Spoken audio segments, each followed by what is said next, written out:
Ooh, it's about to get controversial up in here. Hi everyone, I'm Jenny and welcome back to my channel. If you've read the title, you probably know what I'm going to talk about today. I've been scared to make this video. I've been scared about a backlash against it, or just not being articulate. I just thought, I really feel strongly about this. I'm going to make this video because I've seen a lot of negativity in different places about trigger warnings for books, and I think they are so good and it's such a positive thing. If you can stop someone feeling rubbish because they read something that triggers them or makes them relive a very traumatic experience or just makes them feel really sad, I don't understand why being kind to someone and considerate and thoughtful in that way can be seen as a bad thing. And I absolutely hate things like seeing when people talk about trigger warnings being pointless, hashtag generation worse on Twitter or hashtag snowflakes, because do you know what? Snowflakes are amazing. They're all unique. They're all beautiful in their own way. Don't knock snowflakes. And also, just because you talk about your mental health, which is a really hard thing to do, takes so much strength, does not mean you're weak. Just because you feel depressed does not mean you're weak. And I think that even though it's great we're having more conversations about mental health, attitudes towards especially young people and calling them snowflakes or generation worse shows that there's still a lot of work to destigmatise mental illness. And I think if you look at films, they have an age rating. And not only that, it will say at the beginning of the film when that comes up on the screen what content has made it that age rating. Whether it's abuse or violence or sex or drugs or language or whatever it is. And that, for me, is really helpful. And when I have watched booktubers talk about a book, if they've given trigger warnings, there have been some books I've not read. And I'm really grateful that they gave that trigger warning. So why would you just expect someone to get on with it because it's a book?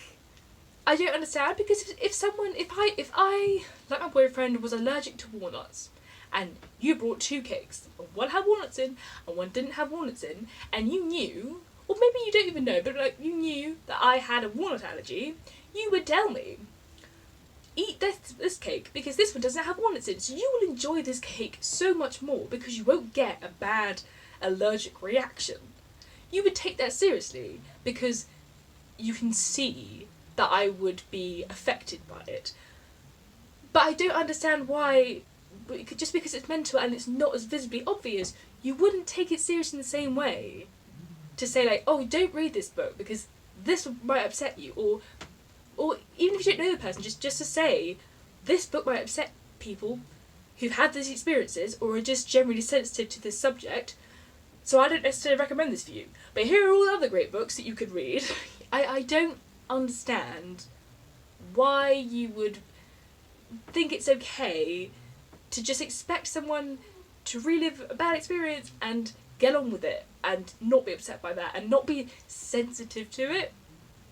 And it's even in academic circles as well, especially in my subject in English, which is really sad. There have been academics that have come out saying that it stops free speech and it's shielding young people from the horrors of the world. But look, if you're sensitive to things like rape or sexual abuse, like I am, I still know that exists. You know, it's not that I want to block it out completely, but I know that there are some books, like A Little Life, that I will never read. I don't want to read that book. I know I will find that far too upsetting. When I was in my college year, I had to read The Kite Runner, and there is a boy-on-boy rape in that book, and that was all I knew about it going in, and we had to study that chapter because it's a catalyst in the narrative, and I found that really hard. And even though I know I still would have had to be it in the lesson, I wish I would have felt comfortable enough to tell my teacher, by the way, this upsets me, and I find this a very sensitive subject. I really wish that especially educational spaces and also booktube or just in general could feel like a safe space. I'm not saying they don't at all ever. I'm not being extreme and saying the world's gone mad and everyone hates each other. I'm not saying that, but I just wish that if people who don't need trigger warnings, look, I'm so happy for you.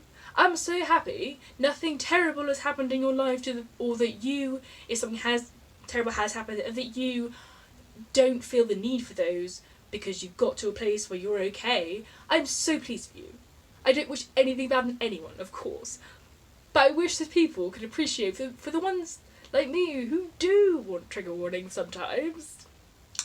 I really wish they could just let it go, because what does it actually do to you? It doesn't affect you. If someone tells you a trigger warning and you don't need a trigger warning, just say, okay, thanks. Cool. I'm gonna read it anyway. You know, I just wish they could be nice to each other and not be mean to people with mental health issues, because it's a real thing and it's such a struggle, and it's also such a struggle to say that you are upset by something because it's such an internalised thing, and to try and express that and then just get told that you're part of a generation of people who are really soft is not helpful. That is so toxic. Can we stop, please? So sorry, that was a bit of a ramble, but let me know if you've ever found trigger warnings helpful, because I think it's surprising how many people do appreciate those. And yeah, as you can see, I feel strongly about it. I just calm down now. I could go and drink some gin. Excuse me. It's actually just water. I wish this was gin though. But yeah, look, you're welcome to disagree. Like, obviously, I hope you can sort of see what I'm saying. You're entitled to your opinion, but I think there's a way of talking about it that isn't so negative, because it's not fair on people who give trigger warnings, who are just trying to help an average person out.